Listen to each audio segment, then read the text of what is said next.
പ്രശ്നങ്ങളെ വർഗാടിസ്ഥാനത്തിൽ സംഘടിപ്പിക്കാനാണ്. അതാണ് മാർക്സിസത്തിൻ്റെ സത്ത. മാർക്സിസം മതത്തിനെതിരല്ല. ഇപ്പോൾ മാർക്സിസത്തിൽ നിന്ന് മഹർഷിയിലേക്ക് എന്ന മാപ്രയോഗം നടത്തിയ BJP നേതാവുണ്ടല്ലോ, മാർക്സിസത്തിൽ നിന്ന് ഞങ്ങൾ ജനങ്ങളിലേക്കാണ് പോയത് എന്ന് പറഞ്ഞാൽ നവോത്ഥാന നായകന്മാർ തുടങ്ങിവെച്ച ജാതിയില്ല അഥവാ സാമുദായികമായ ഭിന്നതയില്ല, എല്ലാ ജാതിയിലും പെട്ട മനുഷ്യൻ ഒരുമിച്ച് കൂടണം എന്ന ചിന്തയെ അവരുൽപ്പാദിപ്പിച്ചപ്പോൾ ആ ചിന്തയുടെ അടിസ്ഥാനത്തിൽ കമ്മ്യൂണിസ്റ്റ് പാർട്ടി കേരളത്തിൽ രൂപീകരിച്ചത് മുതൽ ഇങ്ങോട്ട് അത് വർഗപ്രസ്ഥാനവും വർഗസമരവുമായി മാറ്റുകയായിരുന്നു. എല്ലാ ജാതിയിലും മതത്തിലുംപ്പെട്ട തൊഴിലാളികളെ സംഘടിപ്പിക്കുക, എല്ലാ ജാതിയിലും മതത്തിലുംപ്പെട്ട കൃഷിക്കാരെ സംഘടിപ്പിക്കുക. അതിൻ്റെ അടിസ്ഥാനത്തിൽ എല്ലാ ജാതിയിലും മതത്തിലുംപ്പെട്ട തൊഴിലാളികൾ അഭിമുഖീകരിക്കുന്ന പ്രശ്നങ്ങൾ ഒന്നായതുകൊണ്ട് ആ പ്രശ്നങ്ങളെ അടിസ്ഥാനമാക്കി മുന്നോട്ട് പോവുക. ഇപ്പോൾ അയ്യങ്കാളിയുടെ പുസ്തകത്തെ അടിസ്ഥാനമാക്കിയിട്ട് ഒരു പ്രത്യേക കാര്യം ചൂണ്ടിക്കാണിച്ചല്ലോ. അതിലും ഞങ്ങൾ പറയട്ടെ, അയ്യങ്കാളി അന്ന് പറഞ്ഞ ആ കാര്യത്തിൽ BJP നിലപാട് അയ്യങ്കാളിയുടെ കൂടിയാണോ? അല്ല, ചട്ടമ്പിസ്വാമിയുടെ കൂടിയാണോ? ചട്ടമ്പിസ്വാമികൾ പറഞ്ഞിട്ടുള്ള ആ കാര്യത്തിൽ BJPയുടെ നിലപാടെന്താ എന്ന് പറഞ്ഞാൽ അതിൻ്റെ അടിസ്ഥാനത്തിൽ സകല ക്രിസ്ത്യാനികളെയും ആക്രമിക്കാനുള്ള ലൈസൻസാണോ?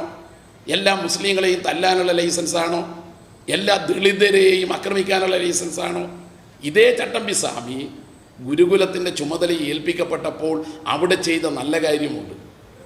ഏറ്റവും പിന്നണിയിൽ കിടക്കുന്ന ജാതിയിൽപ്പെട്ടവരെ ആ പാഠശാലയിൽ പഠിപ്പിക്കാൻ കൂട്ടിക്കൊണ്ടുപോകും. ശ്രീ എം വി ജയരാജൻ, ആത്യന്തികമായി നമുക്ക് ഈ പഴയ ഏടുകളിലേക്ക് പോകാതെ ആത്യന്തികമായി ഇത്തരം നീക്കങ്ങൾക്ക് നിങ്ങളെ പ്രേരിപ്പിക്കുന്നത് സാമുദായികമായും മതപരമായും സമൂഹത്തെ വിഭജിക്കാൻ ഹിന്ദു വർഗീയവാദികൾ ശ്രമിക്കുന്നു. പ്രത്യേകിച്ച് BJP കേന്ദ്രാധികാരത്തിലും നിരവധി സംസ്ഥാനങ്ങളിലും വന്നതിന് ശേഷം ഇത് ഒരു വലിയ ഭീഷണിയായി നിങ്ങൾ മതന്യൂനപക്ഷ പക്ഷത്ത് നിന്നുകൊണ്ട് മനസ്സിലാക്കുകയും അതിനെ വിജയകരമായി പ്രതിരോധിക്കുകയും ചെയ്യുന്നുണ്ട്. ഒരു നിമിഷം, കേരളത്തിനകത്തും പുറത്തും. പക്ഷേ ഹൈന്ദവ വിഭാഗത്തിൽ തന്നെ വേരൂന്നിക്കൊണ്ടിരിക്കുന്ന തെറ്റായ ആശയങ്ങൾ എന്ന് നിങ്ങൾ കരുതുന്നതിനെ പ്രതിരോധിക്കാൻ ആ മെയ്വഴക്കമോ ആ രാഷ്ട്രീയ പ്രതിരോധത്തിൻ്റെ ശക്തിയോ നിങ്ങൾക്ക് നഷ്ടപ്പെടുന്നു. ഇത് നിങ്ങളുടെ ഒരു ആഭ്യന്തര ദൗർബല്യമാണെന്നാണ് ശ്രീ NE സുധീറും ശ്രീ CR നീലകണ്ഠനും ചൂണ്ടിക്കാട്ടുന്നത്. അല്ലാതെ ചട്ടമ്പിസ്വാമിയുടെ ആ വാചകം നിങ്ങൾ യോജിക്കുന്നു എന്ന് പറയുന്നിടത്ത് അങ്ങ് സ്വയം ആ ദൗർബല്യം ഏറ്റുപറയുകയാണ്. ശ്രീ MV ജയരാജൻ, മതന്യൂനപക്ഷങ്ങളെ പ്രതിരോധിക്കുന്ന കാര്യത്തിൽ നിങ്ങൾക്കുണ്ടാകുന്ന രാഷ്ട്രീയമായ വ്യക്തത ഈ കാര്യത്തിൽ അതിൻ്റെ അഭാവം പ്രകടമാകുന്നു. അല്ല,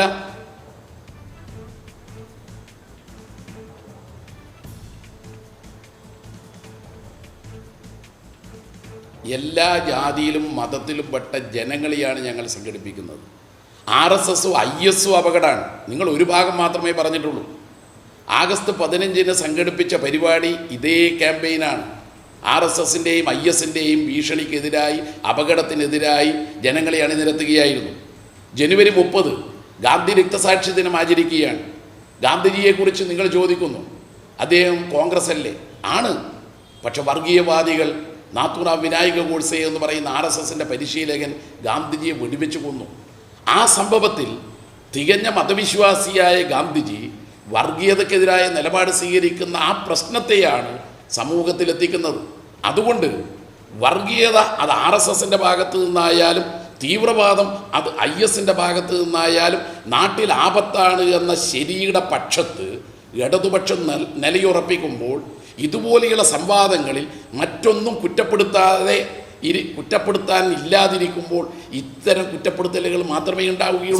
ഞാൻ താങ്കളെ തിരികെത്താം. ശ്രീ വിജയരാജൻ, ഇപ്പോൾ ഡോക്ടർ ആസാദ് ടെലിഫോൺ ലൈനിൽ.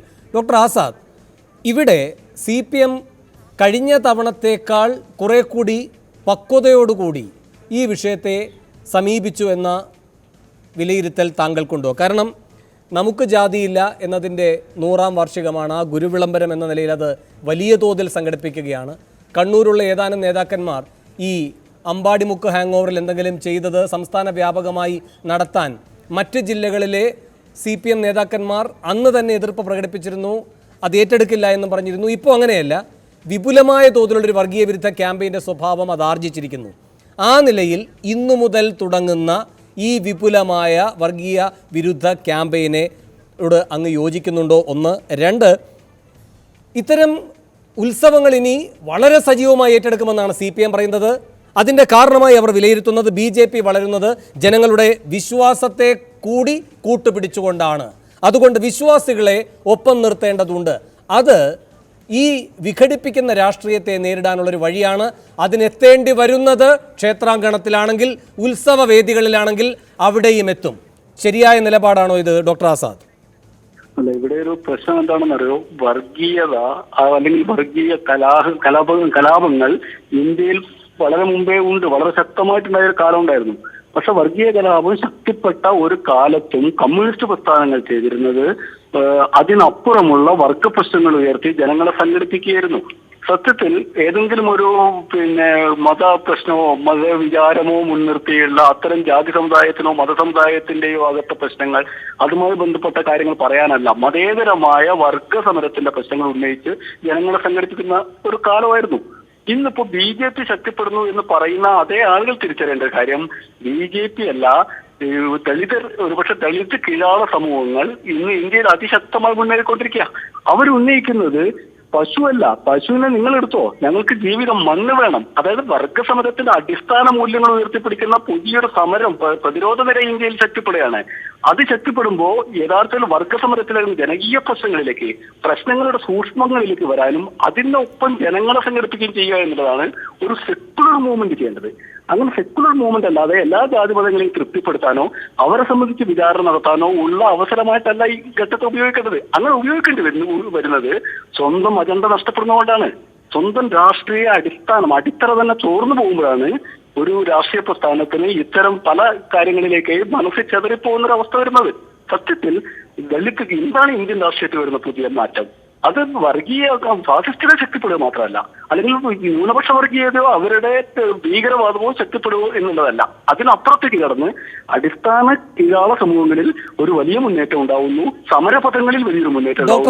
ഡോക്ടർ ആസാദ്, കേരളത്തിനകത്തേക്ക് വന്നാൽ, അങ്ങിപ്പോൾ ഉന്നയിച്ച വിഷയങ്ങളിൽ നിന്ന് മാറി കേരളത്തിനകത്തേക്ക് വന്നാൽ, കഴിഞ്ഞ തെരഞ്ഞെടുപ്പ് ഘട്ടത്തിൽ RSSനെ കേരളത്തിൽ ശക്തമായി പ്രതിരോധിച്ച ഒരു വിഭാഗം ഏതായിരുന്നു? പിന്നാക്ക വിഭാഗം എന്ന നിലയിൽ അത് ഈഴവാദികളായിരുന്നു. ആ ഒരു രാഷ്ട്രീയ പ്രതിരോധത്തിനുള്ള കളമൊരുക്കൽ നടത്തിയതാരാണ്? നിശ്ചയമായും CPM അല്ലേ? അല്ല, ഞാൻ പറയുന്നത് കഴിഞ്ഞ കേരളത്തിന്റെ ഒരു സവിശേഷമായ രാഷ്ട്രീയ സാഹചര്യം നിലനിൽക്കുന്നുണ്ട്. അതെന്താ വെച്ചാൽ കീഴ്ത്തട്ട് മധ്യവർഗത്തിന്റെ ഒരു വ്യാമോഹങ്ങളുടെ ലോകമായിട്ട് കേരളം മാറിയിട്ടുണ്ട്. അതിനടിയിലേക്കുള്ള ഒരു കീഴാള സമൂഹത്തെ സംബന്ധിച്ചുള്ള ധാരണ ഇപ്പോഴും രൂപപ്പെട്ടു എന്ന് പറയാനാവില്ല. അല്ലെങ്കിൽ അത്തരം മറച്ചുവെക്കപ്പെട്ട ഒരു ദാരിദ്ര്യത്തിന്റെ, മറച്ചുവെക്കപ്പെട്ട ഒരു പീഡിത സമൂഹത്തിന്റെ ലോകമാണ് സത്യത്തിൽ ഇന്ന് കേരളം. അങ്ങനെ ആക്കി നിലനിർത്താൻ ഇവരൊക്കെ താല്പര്യപ്പെടുന്നുണ്ട്. അതൊരു അടിസ്ഥാന പ്രശ്നമാണ്. മറ്റൊന്ന് ഈഴവ വിഭാഗത്തിൻ്റെതൊക്കെ പറഞ്ഞ് നമ്മൾ തന്നെ ഇത്തരം ചർച്ചകൾ കൊണ്ടുപോകുന്നൊരു വലിയ അപകടമുണ്ട്. ഈഴവ സമുദായത്തിന് മാത്രമായിട്ട് അങ്ങനെ ഒരു വോട്ട് ഉണ്ടാക്കി തീർക്കുന്ന ആരാണ്? കമ്മ്യൂണിസ്റ്റ് പ്രസ്ഥാനത്തിന്, ഇടതുപക്ഷത്തിന് ഇത്ര ശക്തമായ കേരളത്തിൽ അത്തരത്തിലുള്ള ഒരു വിശകലനങ്ങൾ തന്നെ വളരെ അപായകരമായിരിക്കുന്നതാണ് എനിക്ക് തോന്നുന്നത്. ഇപ്പോൾ കേന്ദ്ര സർക്കാർ യോഗ നടത്തിയല്ലോ ശ്രീ ആസാദ്, അത് CPM വേറൊരു രൂപത്തിൽ പ്രതിരോധിക്കുകയുണ്ടായി. അപ്പോൾ ഏത് രൂപത്തിലാണോ ഒളിച്ചു കടത്തപ്പെടുത്തുന്ന ഒരു രാഷ്ട്രീയം, അതിനെ അതേ നാണയത്തിൽ പ്രതിരോധിക്കുക എന്നതും ഇത്തരം കാര്യങ്ങളെ അഭിമുഖീകരിക്കേണ്ട ഒരു രീതിയല്ലേ? അതെന്താ പറയുക, സ്വന്തം ആയുധം നഷ്ടപ്പെടുന്നതുകൊണ്ടാണ് മറ്റ് ആയുധങ്ങൾ തന്നെ എടുത്തിട്ട് അടിക്കേണ്ടിയൊക്കെ വരുന്നത്. സ്വന്തം ആയുധത്തിന്റെ ബലത്തിൽ വളർന്നു വന്ന ഒരു പ്രസ്ഥാനത്തിന്, സ്വന്തം അജണ്ടയുടെയും പ്രത്യയശാസ്ത്രത്തിന്റെയും ബലത്തിൽ നിലനിന്നൊരു പ്രസ്ഥാനത്തിന് ആ കാലയളവിൽ ഉണ്ടാക്കാൻ കഴിയുന്ന വികാസം, വളർച്ച ചെറുതൊന്നുമല്ല. ആ വളർച്ച പോലും ഇന്ന് ചിലപ്പോൾ നഷ്ടപ്പെട്ടുകൊണ്ടിരിക്കുന്നത് ആ ആയുധം നഷ്ടപ്പെടുന്നതിന്റെ ഭാഗമായിട്ടാണ്. അതവർ തിരിച്ചറിയണം. യോഗ യഥാർത്ഥത്തിൽ പതഞ്ജലി യോഗ, അല്ലെങ്കിൽ ഏത് സമയം യോഗത്തിനകത്തുണ്ടായിരുന്ന ഭൗതികവാദ ധാരയുടെ അതിശക്തമായ ഒരു പാരമ്പര്യവും ചരിത്രവും ആരാണ് ബലി കഴിച്ചത്? അല്ലെങ്കിൽ അതിനെ ഇപ്പോൾ പുതിയ സൈനികവൽക്കരണമാക്കി ഫാസിസ്റ്റുകൾ ഉപയോഗിക്കുന്ന കാലത്ത് അതിനെ പിന്തുണക്കേണ്ട ഒരു ഗതികേടിലേക്ക് എങ്ങനെയാണ് ഇടതുപക്ഷ പ്രസ്ഥാനങ്ങൾ, കമ്മ്യൂണിസ്റ്റ് പ്രസ്ഥാനങ്ങൾ എത്തിച്ചേർന്നത്? പുതിയ സൈനികവൽക്കരണത്തിൻ്റെതായ ഒരു രാഷ്ട്രീയത്തെ മുന്നോട്ട് കൊണ്ടുപോകുമ്പോൾ യോഗയാണെങ്കിലും എമ്മിനെ പോലുള്ളവരുടെ മതബോധനങ്ങളാണെങ്കിലും ഒക്കെ ഇടതുപക്ഷത്തിന് ആശ്രയിക്കേണ്ടി വരുന്നു എന്നത് ദൗർഭാഗ്യകരമായ ഒരു സംഗതിയാണ്. ഇപ്പൊ ശ്രീ രവിശങ്കറിനെ പിന്താങ്ങിയിരുന്നു. ഇത്തരം ആളുകളെയും ഈ കപട ആത്മീയത, സെക്കുലർ ആത്മീയതയല്ല, അങ്ങനെ ഒരു സാധനത്തെ മാർക്സിസ്റ്റുകൾ ഉയർത്തിപ്പിടിക്കുന്നുണ്ട്. മാർക്സ് തന്നെയും പറഞ്ഞത് മനുഷ്യന്റെ ഭൗതിക സാധ്യതകൾ പരിമിതമാണ്, എന്നാൽ ആത്മീയ സാധ്യത അനന്തമാണ് എന്ന് പറയുന്നത് മാർക്സാണ്. അത്തരമൊരു ആത്മീയതയെ പറ്റി മാർക്സിസ്റ്റുകൾക്കറിയാം. പക്ഷെ അങ്ങനെ ഇന്ന് മാർക്സിസ്റ്റ് നേതാക്കന്മാർക്ക് പോലും അത്തരമൊരു ആത്മീയതയെ പറ്റി അറിയില്ല. ആ ഒരു ആത്മീയത എന്ന് പറയുമ്പോൾ ഇത്തരത്തിലുള്ള മത ആത്മീയതയുടെ മണ്ഡലത്തിലാണ് വ്യവഹരിക്കുന്നത്.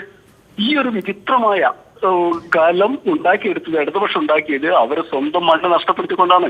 അത് അവർ തിരിച്ചറിഞ്ഞിട്ടില്ലെങ്കിൽ, ശ്രീകൃഷ്ണന്റെയും ഇത്തരം ദിനങ്ങളുടെയും പിറകെ അവർ പോയിക്കൊണ്ടിരിക്കുകയാണെങ്കിൽ, നവോത്ഥാനത്തിന്റെ ജാതീയമായ വളരെ വേദനകളിൽ അവർ പോയി അടിഞ്ഞുകൂടുകയാണെങ്കിൽ വലിയ പ്രയാസങ്ങളായിരിക്കും അത് ഉണ്ടാക്കുക. ശരി, നന്ദി ഡോക്ടർ ആസാദ് പ്രതികരിച്ചതിന്. മറ്റതിഥികളിലേക്കും വരാം ഒരിടവേളയ്ക്ക് ശേഷം.